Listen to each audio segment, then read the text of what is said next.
ఈ ఈరోజు కార్యక్రమం మనం ప్రారంభించే ముందు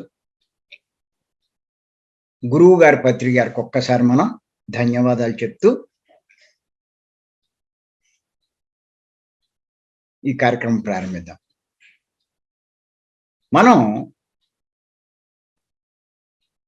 ఏం చెప్పుకుంటున్నామంటే పత్రి గారి ద్వారా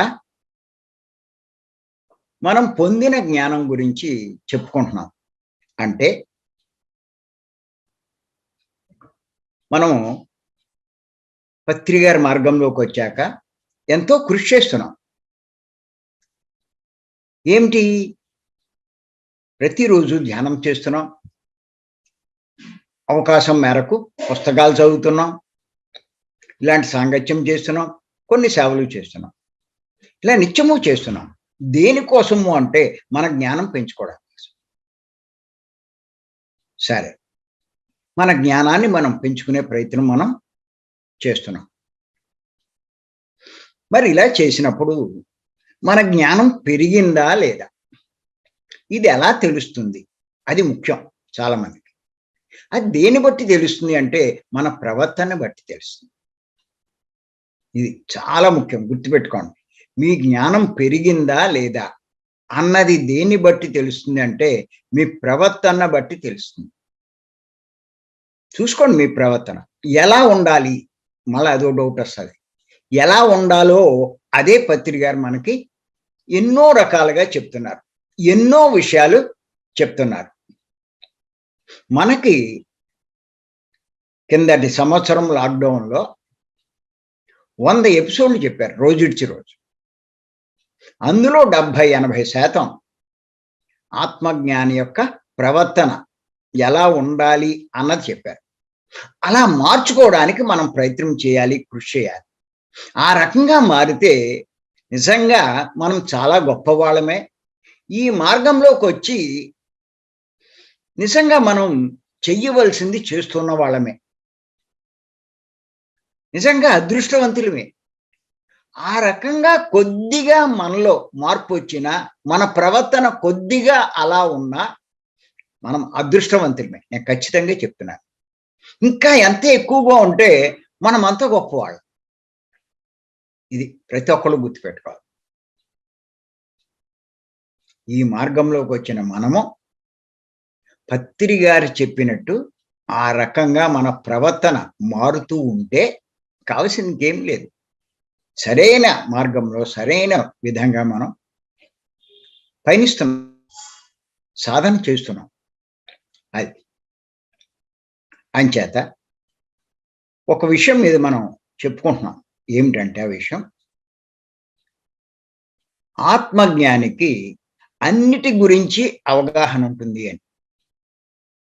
ఆత్మజ్ఞానికి అన్నిటి గురించి అవగాహన ఉంటుంది అంటే ప్రతి విషయాన్ని ఎంతో ఎక్కువగా అవగాహన చేసుకుంటాడు. ప్రతి విషయాన్ని ఎంతో ఎక్కువగా అవగాహన చేసుకుంటాడు. అసమర్షి కాదు. ఒక కొత్త విషయం తెలిస్తే ఊరికే వదిలేడు, దాని మీద చాలా అధ్యయనం చేస్తాడు. ఎవరు అంటే ఆత్మజ్ఞాని. ఊరికే తేలిగ్గా తీసిపడేడు, దాని మీద చాలా. అంచేత మీరైనా సరే, మనకి ఇంతకుముందు ఎన్నో తెలిసి ఉండొచ్చు, కానీ ఎందుకు చిన్నప్పటి నుంచి ఓ సమాజంలో పెరిగాం, ఓ కుటుంబంలో పెరిగాం, ఒక పరిసరాల్లో పెరిగాం. సహజంగా ఎటువంటి వారికైనా ఆ వాతావరణం యొక్క లక్షణాలే ఉంటాయి. మాంసాహార కుటుంబంలో జన్మించిన వాడు తీసుకుంటూ ఉంటాడు, అది కరెక్టే అంటాడు, తప్పు కాదంటాడు. అందరూ చేసేది దాన్ని చేయడానికి ఏంటి, అది తప్పు ఎలా అవుతుంది అంటాడు. ఎవరైనా చెప్తే సమర్థించడం, నీకే తెలియదు అంటాడు. కానీ వాడు ఎక్కువ జన్మలు ఎత్తి ఆ స్థితి దాటి ఉన్నవాడైతే లోపల ఏదో అంతర్మథనం జరుగుతుంది. ఇది తింటున్నామో, ఆ కోడిని చంపుతున్నామో, ఆ జీవిని బాధ పెడుతున్నామో అనే లోపల వాడికి ఏదో ఉంటుంది అంతర్మదనం. తప్పు చేస్తున్నానేమో అనేటువంటి భావం. అలాంటి వాళ్ళకి మనం మనలో ఎవరైనా సరే మాంసాహారం తినకూడదు, అది పాపము, ఇలా చెప్పగానే టక్కుమని ఎక్కుతుంది. వెంటనే మానేస్తాడు, మార్చుకుంటాడు. కాబట్టి మీరు చూసుకోండి, మీలో చాలామంది ఈ విషయం తెలియగానే మాంసాహారం మానేసేవాళ్ళు చాలామంది ఉన్నారు. భార్యలు అవ్వచ్చు, భర్తలు అవ్వచ్చు, పిల్లలు అవ్వచ్చు, ఎవరైనా అవ్వచ్చు. అంతకుముందు తినేవాళ్ళు వెంటనే మానేశారు. ఇది కొంతమంది ఎన్ని చెప్పినా మానరు. అందుకే మీరు చూడండి, మీరు మానేశారు, మీ భర్త మానట్లేదు. ఎందుకు మానడు? వాడు ఇంకా ఈ స్థాయిలో లేడు. ఇంకా ఎంజాయ్మెంట్, దేహస్థితి. కానా బాగా తినాలి, కుంభకర్ణుడు. పీనా సోనా, అదే ఆడి స్థితి. ఇంకేం చెప్పినా ఎండో, అని చేత భార్య చెప్పినా ఎండో. నీకేం తెలుసు అంటాడు. నువ్వు నాకు వండుతావా వండవా అంటాడు. ఒత్తిడి చేస్తాడు, బెదిరిస్తాడు. వీళ్ళు కొంచెం నలిగిపోతూ ఉంటారు. ఇది సహజం, కావాలనే ఎంచుకుని వచ్చారు. అలాంటి పరిస్థితిలో కూడా వాళ్ళు నిర్ణయించుకొని సరైన మార్గంలోకి రాగలిగితే ఖచ్చితంగా వాళ్ళు గొప్పవాళ్లే లెక్క. అంచేత మరి అలా మనం జ్ఞానం పొందే కొద్దీ మనం కూడా అన్నిటి మీద అవగాహన చేసుకుంటాం. మరి పూర్తి ఆత్మజ్ఞానికి అన్నిటి మీద అవగాహన ఉంటుంది. ప్రతి దాన్ని బేరీజు వేసుకుంటాడు, చదువుతాడు, తెలుసుకుంటాడు, వింటాడు, మార్పు తెచ్చుకుంటాడు. ఇది ప్రతి ఒక్కరూ తెలుసుకోవాలి. సరే,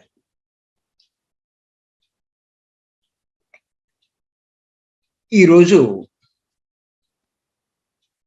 మనం ఇంకొక విషయం మీద అవగాహన కావాలి మనకి. ఏమిటంటే అది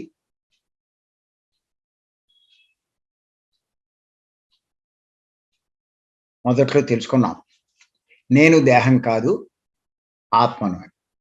అంటే ఇక్కడ మనం చూస్తే దేహము ఆత్మ రెండే కనిపిస్తున్నాయి ఇక్కడ.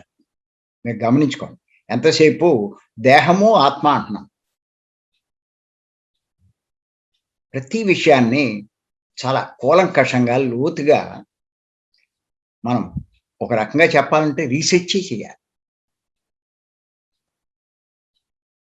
నేను దేహం కాదు, నేను ఆత్మను అని ఇక్కడ చెప్పుకున్నాము అంటే ఇక్కడ మనకి ఏమవుతుంది అంటే రెండే కనిపిస్తున్నాయి. ఒకటి దేహము, రెండు ఆత్మ. చాలామంది ఇదే అనుకుంటారు, నేను ఇప్పుడు కనిపించేది దేహము, కనిపించని శక్తి ఆత్మ అని. నేను దేహం కాదు, నేను ఆత్మ అన్న అవగాహన. కానీ ఆత్మజ్ఞాని అక్కడితోటి ఊరుకోడు, ఇంకా ఇంకా అధ్యయనం చేస్తాడు, తెలుసుకుంటాడు. అంచేత ఏంటంటే ఆత్మజ్ఞాని ఇంకా ఏం తెలుసుకుంటాడంటే ఆత్మ పైన 7 తొడుగులు, అంటే 7 శరీరాలు ఉన్నాయి అని సంగతి తెలుసుకుంటాడు. ఇది ప్రతి ఒక్కళ్ళు రాసుకోండి, విషయం చెప్తాను. ఆత్మజ్ఞాని ఆత్మ పైన 7 తొడుగులు, అంటే 7 శరీరాలు. అందులో ఈ భౌతిక శరీరం, ఈ శరీరం ఒకటి. అంటే ఈ శరీరం కాకుండా ఇంకా 6 తొడుగులు ఉన్నాయి. శరీరం ఒక తొడుగు, ఆత్మ పైన ఉన్నటువంటి ఒక తొడుగు. ఇవి కాకుండా ఈ శరీరంలో ఇంకా 6 తొడుగులు ఉన్నాయి. అంటే మొత్తం 7 తొడుగులున్నాయి అన్న సంగతి తెలుసుకుంటాడు. తెలుసుకోవాలి. మనం జ్ఞానవంతులు అవ్వాలి అంటే, జ్ఞానికి తెలియనిదంటే ఏది ఉండదు. అన్నిటి మీద అవగాహన ఉంటుంది. అన్నీ తెలుసుకుంటాడు.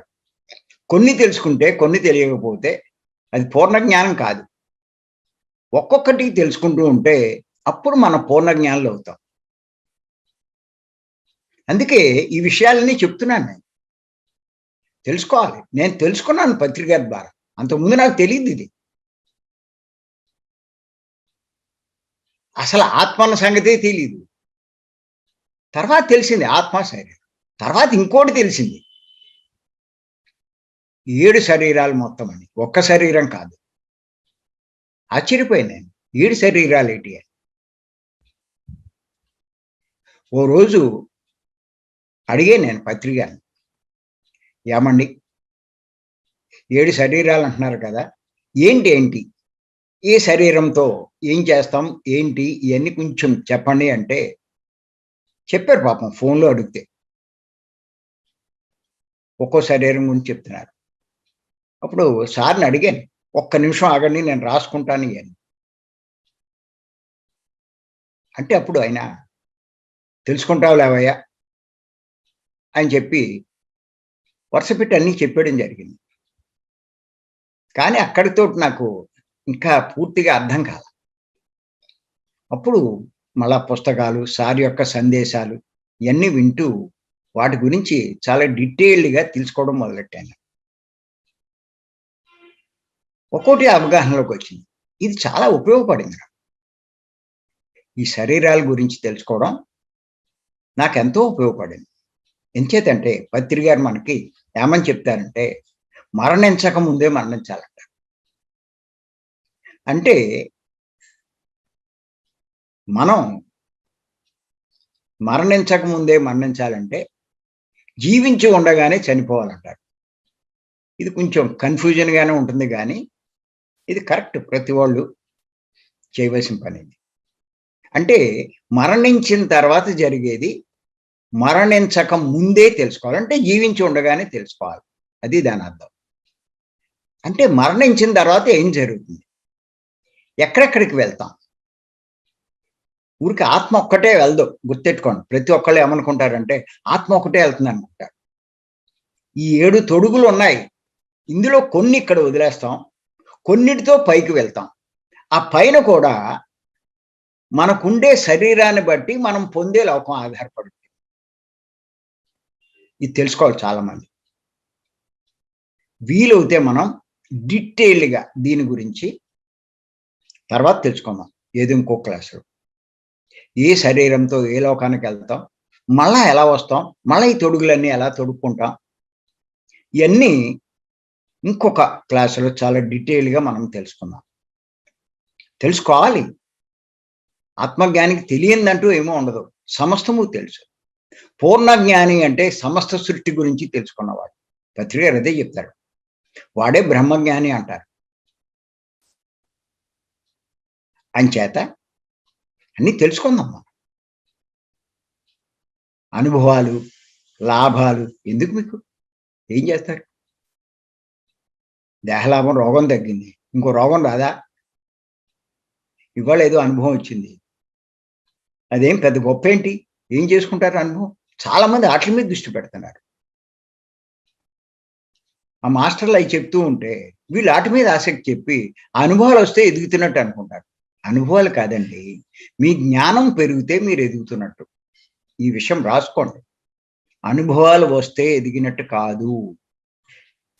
మీ జ్ఞానం పెరుగుతుంటే మీరు ఎదుగుతున్నట్టు. ఇది, ఇది తెలుసుకోండి. మీ జ్ఞానం పెరగకపోతే ఎన్ని రకాల అనుభవాలొచ్చినా ఏమి ఉపయోగం లేదు. చేత వాడు కనిపించాడు, వీడు కనిపించాడు, వాడిని చూశాను, వీడిని చూశాను. అదయ్యింది, ఇదయ్యింది. ఏదో ఇయన్నీ ఏం చేసుకుంటారు? ఈ అనుభవాలనేవన్నీ మనసుకు సంబంధించినవండి. కల్లో ఎన్నో కనిపిస్తూ ఉంటాయి, ఎన్నో జరుగుతూ ఉంటాయి. ఎంతోమంది చూస్తాం. ధ్యాన స్థితి కూడా. ఆ మనోస్థితిలో, దేహస్థితి నుంచి మనోస్థితికి వెళ్ళినప్పుడు మనసు ఎన్నో కల్పనలు చేస్తూ ఉంటుంది.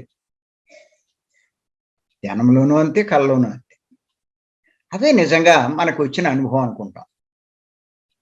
చేత ఈ పెద్ద ఇంపార్టెంట్ కాదు. మీ జ్ఞానం పెరగడం చాలా ఇంపార్టెంట్. అది.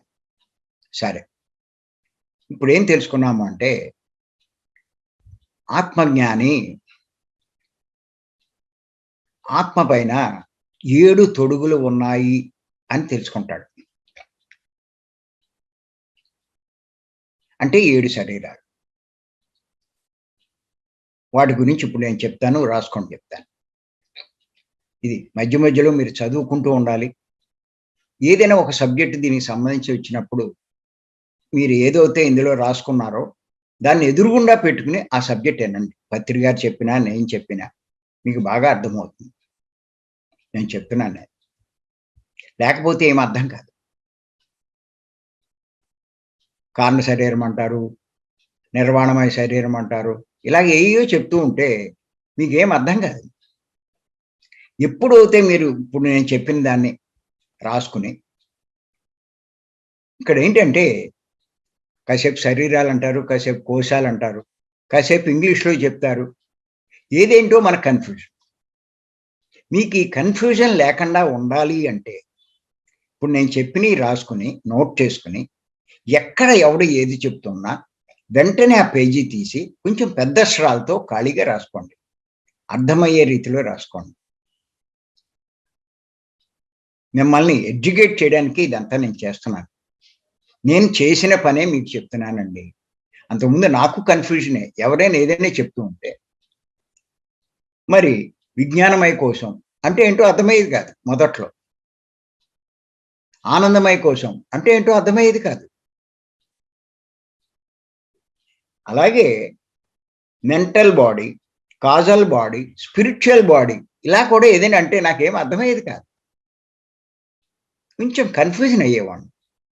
తర్వాత మొత్తం ఇయన్నీ నోట్ చేసుకొని, పత్రి గారు కూడా ఒకేసారి అన్నీ చెప్పరు కానీ, మధ్య మధ్యలో కొన్ని చెప్తారు. ఎప్పుడు ఏది చెప్పినా దాన్ని నోట్ చేసుకుంటాను నేను. మళ్ళా ఇంకోటి చెప్పినప్పుడు దానికి సంబంధించి నోట్ చేసుకుంటాను. అలా పూర్తి సమాచారం నేను పొందగలుగుతాను. మీరు కూడా అంతే. ఇలా రాసుకోవాలి. సరే. ఫస్ట్ మొట్టమొదట శరీరం ఏంటంటే స్థూల శరీరం. రాసుకోండి. సెకండ్ వైపు ఖాళీ ఉంచుకుంటే ఉంచుకోండి. తర్వాత కోశాల గురించి చెప్తాను. తర్వాత ఇంగ్లీష్‌లో బాడీస్ గురించి చెప్తాను. అన్నీ ఒకటే. అది. స్థూల శరీరం. 2 ప్రాణమయ శరీరం.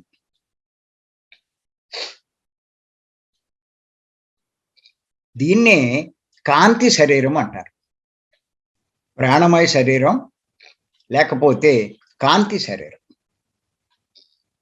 3 సూక్ష్మ శరీరం.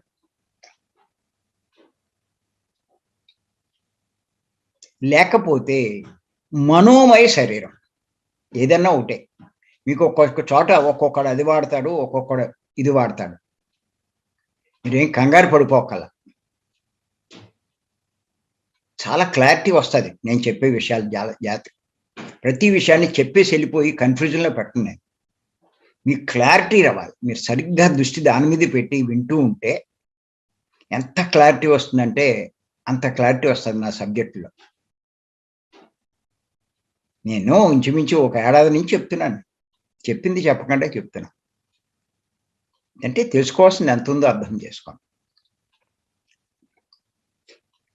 అలాగే మూడోదేంటి సూక్ష్మ శరీరం లేక మనోమయ శరీరం.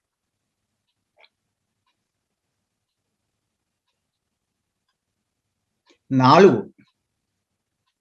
కారణ శరీరం.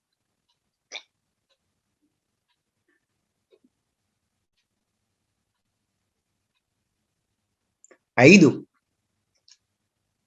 మహాకారణ శరీరం.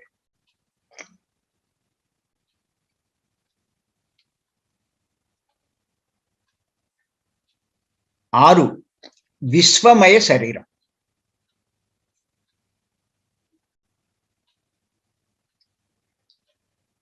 7 నిర్వాణమయ శరీరం.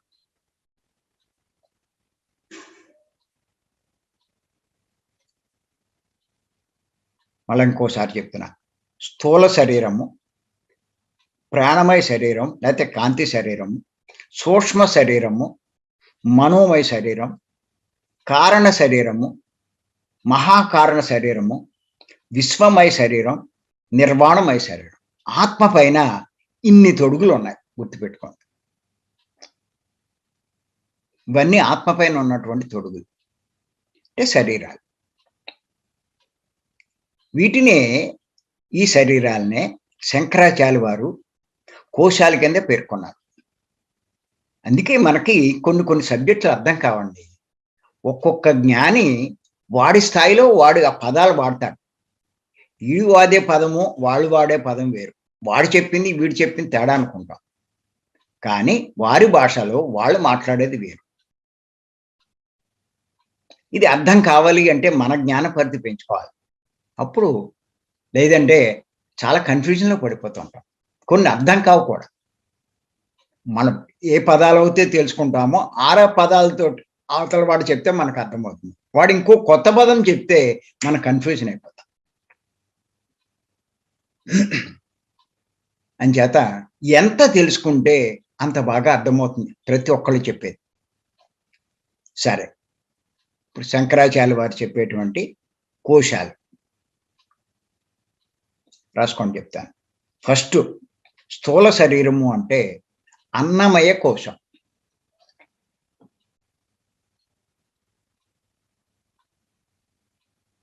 స్థూల శరీరం పక్కనే అన్నమయ కోశం అని రాసుకోండి. నెంబర్ 2, ప్రాణమయ శరీరము అంటే ప్రాణమయ కోశం. 3, సూక్ష్మ శరీరము అంటే మనోమయ కోశం. 4, కారణ శరీరము అంటే విజ్ఞానమయ కోశం.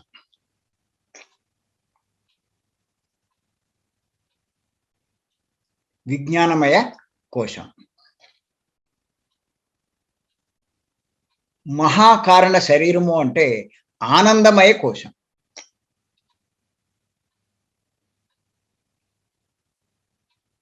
యాక్చువల్గా మనకి ఆధ్యాత్మిక పుస్తకాల్లో ఇక్కడ వరకే ఉంది.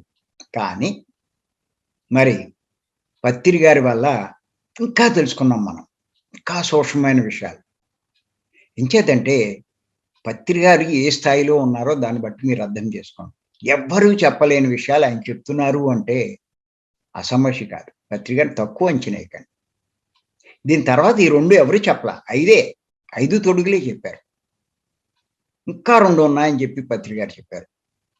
సరే, 6వది ఏంటి అంటే విశ్వమయ శరీరం అని చెప్పుకున్నాం. విశ్వమయ శరీరం అంటే విశ్వమయ కోశం.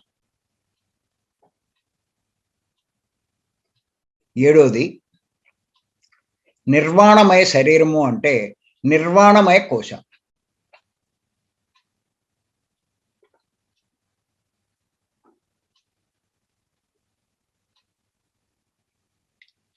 'దీన్నే ఇంగ్లీష్ కూడా చెప్తూ ఉంటారు, ఇంగ్లీష్ పదాలు కూడా వాడుతూ ఉంటారు.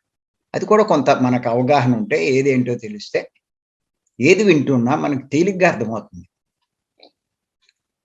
ఊరికే అక్కడ సారు యజ్ఞాల్లో చెప్తూ ఉంటారు, ఎక్కడెక్కడో చెప్తూ ఉంటారు.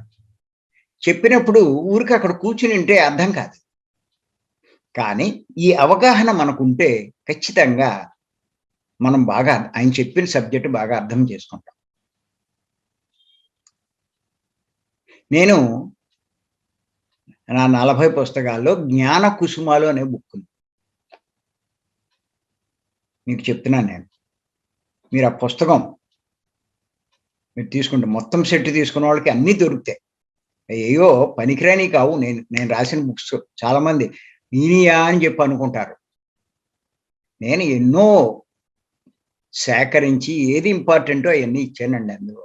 మీకు ఏ సందేహం ఉండదు, అన్నీ క్లియర్ అయిపోతాయి. ఈ 7 శరీరాల గురించి డీటెయిల్‌గా ఇచ్చాను. వెనకాల అట్ట మీదే ఇచ్చాను, జ్ఞాన కుసుమాలు. సరే, ఈ బాడీ స్థూల శరీరము అంటే ఫిజికల్ బాడీ. నెంబర్ 2 ప్రాణమయ శరీరము అంటే ఎథిరిక్ బాడీ.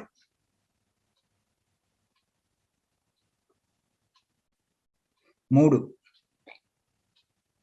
సూక్ష్మ శరీరం అంటే యాస్ట్రల్ బాడీ లేకపోతే మెంటల్ బాడీ. రెండిట్లో ఏదైనా ఒకటి. ఒక చోట అది వాడతారు, ఒక చోట ఇది వాడతారు. ఎవరు ఏది వాడినా మీరు ఒకటే గుర్తుపెట్టుకోండి. యాస్ట్రల్ బాడీ అన్నా మెంటల్ బాడీ అన్నా ఒకటే. కారణ శరీరము అంటే కాజల్ బాడీ.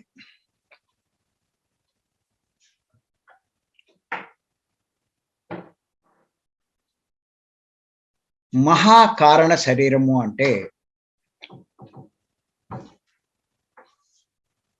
స్పిరిచువల్ బాడీ లేదా సుప్రా కాజల్ బాడీ.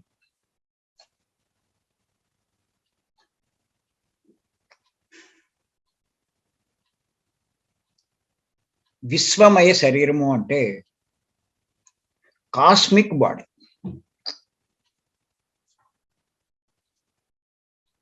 నిర్వాణమయ శరీరము అంటే నిర్వాణిక్ బాడీ.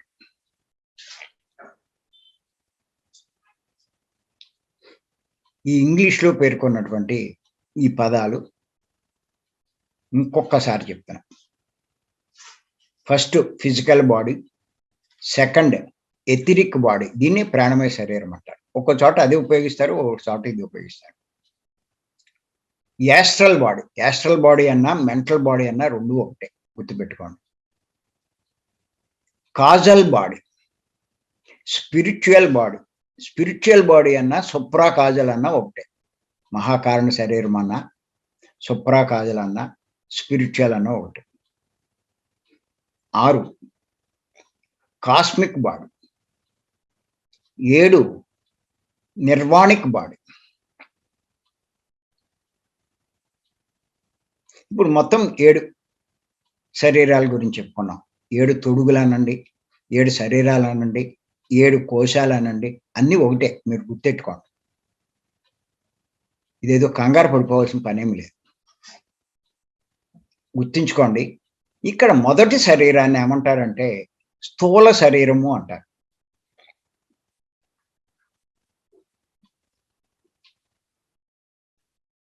రెండు 3 శరీరాలని సూక్ష్మ శరీరము అంటారు.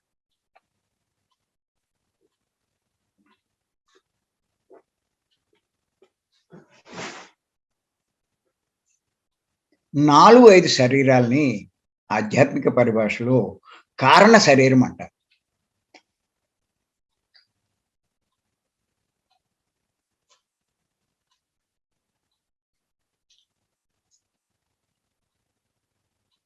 ఇది కూడా చాలా ఇంపార్టెంట్, మీరు బాగా నోట్ చేసుకోండి. మొదటి శరీరాన్ని స్థూల శరీరం అంటారు, 2, 3 సూక్ష్మ శరీరం అంటారు, 4, 5 శరీరాల్ని కారణ శరీరం అంటారు.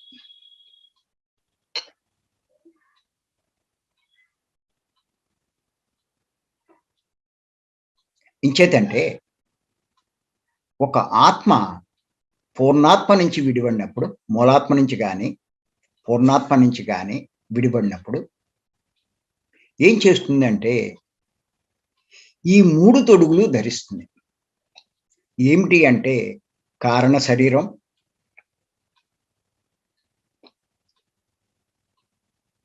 సూక్ష్మ శరీరం, స్థూల శరీరం, 3 తొడుగులు ధరిస్తుంది. ఆత్మ ఒక్కటే ఈ శరీరంలో ప్రవేశించదు. 3 తొడుగులు అంటే ఆధ్యాత్మిక పరిభాషలో 3 తొడుగులు అంటారు. కానీ అన్నీ కలిపితే మనకి ఇంచుమించు 5 తొడుగుల కింద లెక్క. కానీ పత్రి గారు మనకి ఇంకొక 2 దాంట్లో యాడ్ చేశారు. అంటే మీ జ్ఞాన పరిధి పెరిగితే ఇవన్నీ అర్థమవుతాయి. అంచేత ఇవన్నీ తొడుక్కుంటాం. మనం బయటికి వెళ్ళేటప్పుడు షర్టు, ప్యాంటు, కోటు ఇలా బనీను ఇలా ఎలా వేసుకుంటామో, పూర్ణాత్మ నుంచి విడిపడినటువంటి అంశాత్మ ఈ తొడుగులన్నీ తొడుక్కుంటుంది. ఎప్పుడైతే ఈ తొడుక్కుంటుందో అప్పుడు జీవుడు అవుతాడు.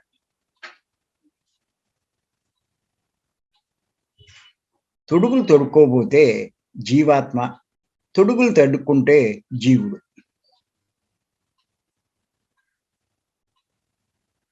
జీవుడు అంటే కూడా కొంతమంది కన్ఫ్యూజన్. జీవుడు అంటే గుర్తెట్టుకోండి, మనస్సు, అలాగే ఇంద్రియాలు ఇవన్నీ కలిపి జీవుడు అవుతాడు. శరీరము, భౌతిక శరీరం ఇవన్నీ కలిపి.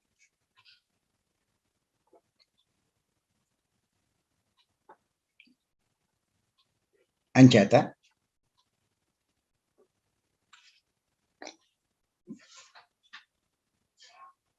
ముందు ఈ అవగాహన మనకు ఉండాలి. ఆత్మజ్ఞానికి అవగాహన ఉంటుంది. అందుకే అందరికీ అర్థమయ్యేటట్టు చెప్తాడు. ఎవరు ఏం చెప్పినా తాను అర్థం చేసుకుంటాడు. మనం కూడా జ్ఞాన పరిధిని పెంచుకోవడానికి ప్రయత్నం చేస్తున్నాం కాబట్టి ఎన్నిటి మీద అసమాషి కాదండి, ఒకటా రెండా ఎన్ని తెలుసుకోవాలి. అందుకే నేను అంటాను, ఈ మార్గంలోకి వచ్చిన వెంటనే ఇన్ని విషయాలు నేను ఎందుకు తెలుసుకోగలిగాను అంటే, ఇంకా నా వ్యాపారాలు కానీ వ్యవహారాలు కానీ అన్ని వదిలేశాను. సంసారము ఇవన్నీ వదిలేసి పూర్తిగా దీని మీద దృష్టి పెట్టా. ఓ టైంలో పత్రి గారు చెప్పారు. నేను పత్రి గారి పదాలు ఎన్నిసార్లు వాడుతున్నానో పత్రి గారి పేరు గుర్తుపెట్టుకోండి. ఆయన ద్వారానే నేను ఇవన్నీ సాధించాను. అది నేను చెప్పడం. ఇవన్నీ తెలుసుకున్నాను. తెలుసుకోవాల్సినవి చాలా ఉన్నాయి. కానీ ఏది అవసరమో, ఏది ముఖ్యమో అది మనం తెలుసుకుంటే చాలు. అయ్యే మనకు పత్రి గారు చెప్తారు. నేను అయ్యే పట్టుకుంటా. అయ్యో ఇంకా అక్కర్లేని అన్నీ మనం అవసరం లేదు. తెలుసుకోవాల్సినవి చాలా ఉన్నాయి, అనంతం. ఎన్ని పుస్తకాలు తిత్తే అన్ని కొత్త కొత్తవి ఉంటాయి. బుర్రంతా పాడు చేసుకోవడం. నీకు ఎంతవరకు అవసరమో అదే తెలుసుకోవాలి. నన్ను ఏదో భగవద్గీతలో ఒక శ్లోకం ఏదో తీసి దాని అర్థం చెప్పమంటే నేను ఎక్కడ చెప్తాను? నేనేమన్నా సంస్కృతం పండితున్నా, సంస్కృతం చదివానా, ఏం చేశాను? కానీ పత్రి గారి ద్వారా అందులో ఏ శ్లోకాలు మనకు అవసరమో, ఇంపార్టెంటో వాటిని నేను తెలుసుకున్నాను. వాటి అర్థాలే తెలుసుకున్నాను. వాటి గురించి చెప్తా. 700 శ్లోకాలు చెప్పమంటే నేను ఎక్కడ చెప్తా? నాకు అవసరం ఏంటి? అవసరమవుతే అన్నీ చెబుతారు పత్రి గారు. గురువు గారు మనకి ఏది అవసరమో, ఎంత అవసరమో మనకు అవసరమైనది వదిలేసి అక్కలేని నేర్చుకుంటే నీ టైమే వేస్ట్ కదా.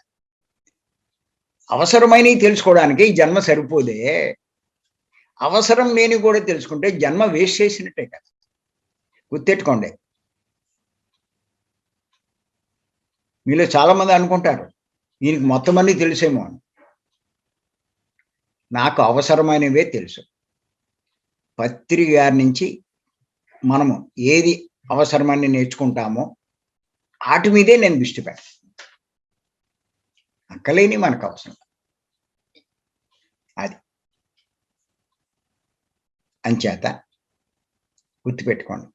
ఇది ఊరికే మీకు సింపుల్గా చెప్తున్నాను నేను ఈ శరీరాల గురించి. తర్వాత మనం డీటెయిల్గా తెలుసుకుందాం. ఏంటంటే మనం చనిపోతాం అనుకుంటాం. వాడు చనిపోయాడు, వీడు చనిపోయాడు అనుకుంటాం. చనిపోవడము అంటే గుర్తుపెట్టుకోండి, భూలోకంలో మొట్టమొదట భౌతిక శరీరాన్ని వదిలేయడం, స్థూల శరీరాన్ని వదిలేయడం. అంటే ఆత్మైన మనం, ఈ ఆత్మకి ఈ శరీరానికి లింక్ ఉన్నటువంటి ఈ సిల్వర్ కార్డ్ కట్ అయిపోతే ఈ భౌతిక శరీరాన్ని వదిలేసి ఆత్మ బయటకు వచ్చేస్తుంది. ఇక్కడ ఒకటి గుర్తు పెట్టుకోండి, ఆత్మ బయటకు వస్తుంది అంటే ఆత్మ ఒకటే అనుకుంటారు. భౌతిక శరీరం కాకుండా ఉన్నటువంటి 6 శరీరాలతో 6 తొడుగులతో బయటకు వస్తారు. ఈ పాయింట్ చాలా మందికి అర్థం కాదు. ఆత్మ ఒకటే అనుకుంటారు. ఫస్ట్ చనిపోయినప్పుడు భౌతిక శరీరాన్ని వదిలేస్తాం. వదిలేసినప్పుడు ఒక్క ఆత్మ ఒక్కటే గాల్లోకి రాదు, గాల్లో తిరగదు. 6 శరీరాలతో బయటకొస్తది. అక్కడ ప్రాణమయ శరీరం ఉంటుంది, మనోమయ శరీరం ఉంటుంది, కారణ శరీరం ఉంటుంది, మహాకారణం ఉంటుంది, విశ్వమయ, నిర్వాణమయ. వాటన్నిటి లోపల ఆత్మ ఉంటుంది. వీటితోటి బయటకు వస్తాం మనం. తర్వాత గుర్తుపెట్టుకోండి, ఈ ప్రాణమయ శరీరం అన్నది దీన్నే కాంతి శరీరం అంటారు. భూలోకంలో 3వ రోజు రాలిపోతుందంట.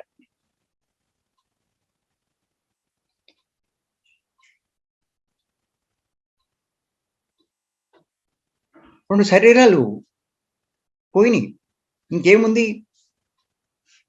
సూక్ష్మ శరీరం, దాన్నే మనోమయ శరీరం. ఆ శరీరం అన్నాము అంటే, సూక్ష్మ శరీరం అక్కడ అన్నాము అంటే, ఇంకా మిగతా కూడా ఉన్నాయి లోపల, ఆత్మ కూడా ఉంది. ఆ శరీరంతో భువర్లోకం చేరుకుంటాం.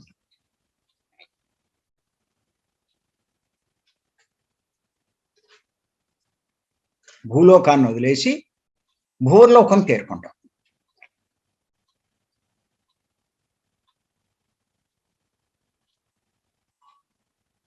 ఈ భూవర్లోకంలో ఎన్నో రకాల లోకాలు ఉన్నాయి. ఇక్కడ మనం చేసే కర్మలను బట్టి, చేసే మంచి పనులు, చేసే చెడ్డ పనులు, వీటిలన్నిటిని బట్టి అందులో ఏదో ఒక పార్ట్కి మనం వెళ్తాం. అది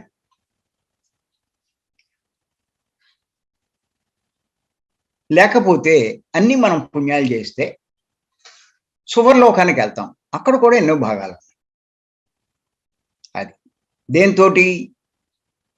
సూక్ష్మ శరీరం అంటే మనోమయ శరీరంతో. ఇక్కడ ఏంటంటే ఈ భూలోక అనుభూతులు ఈ జన్మలో మనం తీసుకున్నవి, మొదట్లో కాస్త విశ్రాంతి తీసుకుంటాం కొన్ని సంవత్సరాల పాటు, అయిపోయాక అప్పుడు మొదలెడతాం మనం చేసిన తప్పులేటి, మనం చేసిన మంచి ఏటి, అన్నీ ఇంకా ఏమైనా ఉన్నాయి, అన్నీ అయిపోయాక ఆ కోరికలన్నీ తీరిపోతాయి. ఇంకేముంది నాకు, అసలు నేను ఏం చేయాలి, ఇంకెన్ని అత్తమాను దాన్ని ఆలోచిస్తూ కూర్చుంటే ఏంటి అనేటువంటి స్థితి వస్తుంది. ఇంకక్కడ ఇక నాకు ఏమీ అవసరం లేదు, ఇంకేం చేయాలి నేను అన్నటువంటి ఆలోచన ఎప్పుడైతే వస్తుందో అప్పుడు ఈ మనోమయ శరీరం రాలిపోతుంది. అక్కడ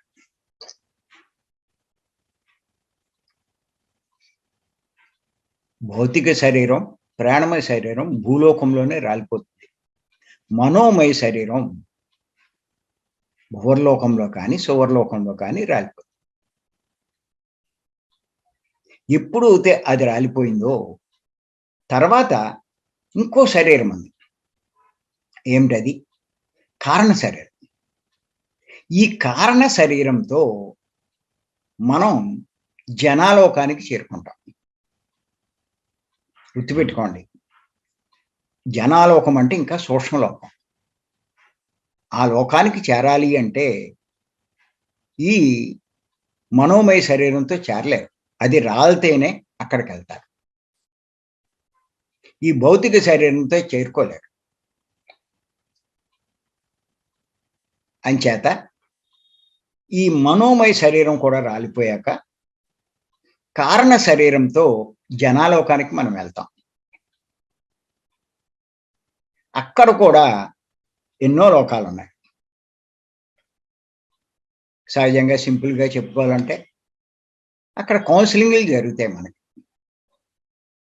గుర్తుపెట్టుకోండి, కారణ శరీరం అంటే మళ్ళీ లోపల ఇంకా మిగతాయి కూడా ఉన్నాయి, 3 పోయినాయి, 4 ఉన్నట్లు లెక్క. ఇంకా అక్కడ కౌన్సిలింగ్ ఆ శరీరంతో ఉంటాం, కౌన్సిలింగ్లు జరుగుతాయి. చెప్తారు, నువ్వు దేనికోసం వచ్చావు, ఏం చేస్తున్నావు, చేయవలసింది చేసావా లేదా, ఇవన్నీ చెప్పి నువ్వు ఇంకా ఎదగాలి అంటే, ఇంకా గొప్ప లోకాలకు వెళ్ళాలంటే ఇది కాదు చేయవలసింది, ఆ కోళ్ళు తినడం, మేకలు తినడం, ఆడిని చంపడం, ఈయన్ని చంపడం, ఇలాంటి పనులు కాదు. లోక కళ్యాణమైన పనులు చేయండి, సాధన చేయండి, జ్ఞానాన్ని సంపాదించుకోండి, ఇవన్నీ చెప్తారు. అన్నీ చెప్పేసరికి ఆ మాటలు వింటూ అందులో కొంతమందికి సరే నేను కొంచెం తప్పు చేశాను. ఈసారి నేను అలాంటివి చేయకుండా సరైన సాధన చేసి మళ్ళా నేను భూమి నుంచి గొప్ప లోకానికి వెళ్ళే ప్రయత్నం చేస్తాను అని నాకు జన్మ ఇవ్వండి అని వాళ్ళని అడుగుతారు. నేను ఇంకా కొత్త జన్మ తీసుకోవాలనుకున్నా కొత్త శరీరం. మీరు చెప్పినట్టు ఇవన్నీ సాధిస్తానంటారు. అప్పుడు వాళ్ళు ఏం చేస్తారంటే వీడిని ఆకాశిక్ రికార్డ్స్ రూమ్ అని ఒకటి ఉంటుంది. దాంట్లో పంపుతారు.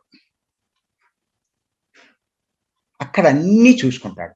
తాను ఆ జన్మలో ఏమేమి చేశాడో, ఎన్ని చేశాడో, ఏ తప్పులు చేశాడో, ఏ మంచి పనులు అన్నీ చూసుకుంటాడు. అవి చూసుకుని అప్పుడు దానికి అనుగుణమైనటువంటి జన్మ ఒకటి ఎంచుకుంటాడు. అది. అక్కడ కొన్ని కర్మలు ఏర్కొంటాడు. వాళ్ళు చెప్తారు. మీరు చూసి ఇందులో నువ్వు ఎన్ని కర్మలు అనుభవిస్తావు చెప్పు అంటే అందులో కోరుకుంటాడు. అందుకే అంటారు పత్రి గారు, మన కర్మలు మనమే ఎంచుకున్నాం. ఎవరి వాస్తవానికి వాళ్ళే సృష్టికర్తలు అంట. అవి ఎంచుకుని మనం వస్తాం. అలా అలా వచ్చిన వాళ్ళు ఇప్పుడు మన ఈ స్థాయిలోకి వచ్చిన వాళ్ళు ఈ ధ్యానము ఇవన్నీ చేస్తారు. చేయవలసినవన్నీ చేస్తారు. వీళ్ళు ఇంకా చాలా గొప్ప స్థితికి ఎదుగుతారు. కానీ వచ్చి మళ్ళీ అన్నీ మర్చిపోతారు. పరిసరాలు, వాతావరణం, కుటుంబం ఇవన్నీ చూసి దాంట్లో పడిపోతారు తప్ప ఆ పైన ఏమనుకున్నారో వీళ్ళకి తెలియదు. మళ్ళా చేయకూడని పనులు చేస్తారు. మళ్ళా వెళ్తారు. మళ్ళా అక్కడ అన్నీ తిట్లు తింటారు. అన్నీ చేస్తారు. దీన్నే పత్రి గారు ఏమంటారంటే పునరపి జననం, పునరపి మరణం అంటారు. అది అంచేత ఇవన్నీ నెక్స్ట్ భూమి మీదకి వచ్చి జ్ఞానం సంపాదించుకోగలిగితే కనుక ఆ కారణ శరీరం దాటి మహాకారణలోకం, మహాలోకం ఇవన్నీ కూడా వెళ్తారు. అంచేత ఆ విషయాలు మళ్ళా మనం తర్వాత తెలుసుకుందాం. ప్రస్తుతానికి మటుకు ఇక్కడ వరకు మనం కొంత అవగాహన చేసుకుంటే మనకి కొన్ని విషయాలు తెలుస్తాయి. ఇవన్నీ ఆత్మజ్ఞానికి తెలుసు.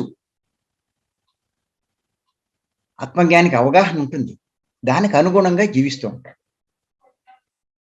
మనం కూడా ఆత్మజ్ఞానంలో అవుతే ఖచ్చితంగా ఎన్నిటి మీద అవగాహన కలుగుతుంది. దానికి అనుగుణంగా మనం జీవిస్తాం. అది అంచేత గుర్తుపెట్టుకోండి. నెక్స్ట్ ఇంకొక సందర్భంగా కొన్ని విషయాలు తెలుసుకుందాం. దీంట్లోంచే మనం చనిపోయిన తర్వాత అన్న దాంట్లో చాలా విషయాలు తెలుసుకోవాలి. అంచేత మరి దీన్ని బట్టి మన జ్ఞాన పరిధిని పెంచుకోవాలి. ఎంత పెంచుకుంటే మీరు అంత ఎదుగుతారు. అది అంచేత మరి ఆత్మజ్ఞాని ఈ ఒక్క శరీరమే కాదు ఇంకా 7 శరీరాలు ఉంటాయని తెలుసుకుంటాడు అన్నది మనం అర్థం చేసుకోవాలి. ఇక్కడ ఒక విషయం చెప్తున్నాను. నాకు ఎంతో సందేహంగా ఉండేది. ఏమిటంటే మొదట్లో ఆత్మ శరీరము అంటే రెండే కదా ఉండేవి. చనిపోయినప్పుడు శరీరంలోంచి ఆత్మ బయటకు వస్తుందంటారు. మరి అందరి శరీరాల నుంచి ఆత్మ బయటకు వచ్చినప్పుడు అన్ని ఆత్మలు ఒకటే కదా. మరి ఒక్కొక్కళ్ళు ఒక రకమైన కర్మలు చేస్తారు. పైన ఏ ఆత్మ ఏ కర్మలు చేసిందో ఎలా తెలుస్తుంది? మళ్ళా వాళ్ళకి ఆ కర్మలు అనుభవించాలంటే ఏ రకమైన శరీరం జన్మ కావాలో ఇది ఎలా అర్థమవుతుంది? ఏమైనా ఒకళ్ళు అనుభవిస్తే తేడా రాదా? మనం చెయ్యని పాపాలు మనం అనుభవించాలంటే ఎలాగా? మనం పుణ్యం చేస్తే అది ఇంకోటికి వెళ్ళిపోతే ఎలాగా? ఈ కన్ఫ్యూజన్ ఉండేది. తర్వాత మళ్ళా పత్రి గారి సందేశాలు అవి వింటూ ఉంటే అప్పుడు అర్థమైంది. ఏం అర్థమైంది అంటే ఆత్మ ఒక్కటే కాదు, ఆత్మ పైన ఇంకా ఎన్నో తొడుగులు ఉన్నాయి. మనం ఆ సత్యలోకం చేరేదాకా, మోక్షాన్ని పొందేదాకా ఈ తొడుగులన్నీ ఉంటాయి. మన స్థాయిని బట్టి ఒక్కో తొడుగు వదిలేస్తూ ఉంటాం. వదిలేసి ఆ స్థాయికి వెళ్తూ ఉంటాం. అంచేత ఆ తొడుగులన్నీ ఉంటాయి కాబట్టి ఆ తొడుగులతోటే మళ్ళా వస్తాం. ఆ తొడుగులతో ఇంతకు ముందు చేసిన కర్మలు మళ్ళా మిగిలిన తొడుగులు ధరిస్తారు. మనోమయ శరీరం, కాంతి శరీరం, భౌతిక శరీరం ధరించి మళ్ళా అన్నీ అనుభవిస్తూ ఉంటారు. అంచేత ఇలా మనం నాకుండే ఈ సందేహం కూడా తర్వాత పత్రి గారి యొక్క సందేశాల ద్వారా క్లియర్ చేసుకున్నాను నేను. లేకపోతే ఎంతసేపు ఈ రెండే అనుకునేవాడిని. ఆత్మ, భౌతిక శరీరం. ఎలా తెలుస్తుంది? వాడికి వీడికి ఏదో డిఫరెన్స్ ఉంటేనే కదా ఆ తేడా తెలిసేది. ఎలా తెలుస్తుంది అని చెప్పి చాలా కన్ఫ్యూజన్ ఉండేది. తర్వాత తెలిసింది ఇన్ని శరీరాలు ఉంటాయి, దానివల్లే ఇవన్నీ మనం తెలుసుకోగలుగుతామని. చేత ఏంటంటే ఇవన్నీ తెలుసుకుందాం మనం. ఇంకా ఇప్పుడు ఎక్కడైంది?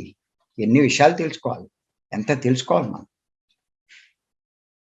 ఈ అవకాశం ఇచ్చినందుకు మీ అందరికీ నేను మరొక్కసారి ధన్యవాదాలు చెప్తున్నాను. Thank you.